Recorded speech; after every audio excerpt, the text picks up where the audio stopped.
Du haut de ses 91 ans, elle est restée chic et parisienne jusqu'au bout des ongles. Anne Guigan est une enfant de la guerre, à peine 20 ans sous l'occupation et déjà à l'époque un sens inné de la mode, malgré les difficultés pour se procurer des vêtements.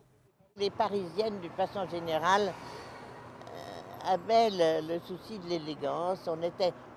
Les Parisiennes sont assez coquettes. Toujours, on essayait d'être élégantes. Autour de moi, en tout cas, on essayait toujours de l'être. Le mémorial du général Leclerc à Paris propose actuellement une exposition sur la mode sous l'occupation. Une mode très inventive. On y trouve des paires de chaussures en liège, en bois et même en carton.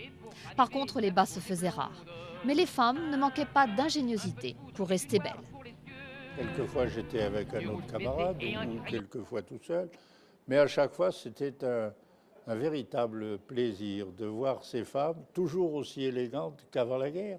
Avec le rationnement, les Françaises ont aussi laissé libre cours à leur humour. Comme cette ceinture qui porte le nom de Boisson, impossible à trouver à l'époque et qui rappelle combien les temps étaient durs. C'est aussi une façon de dédramatiser un petit peu ce qui fait le quotidien.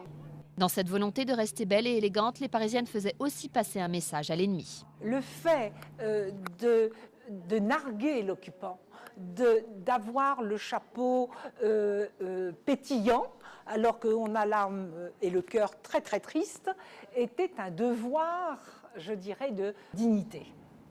Une dignité qui a permis aux Parisiennes, comme Anne, de traverser avec élégance les années sombres de l'occupation.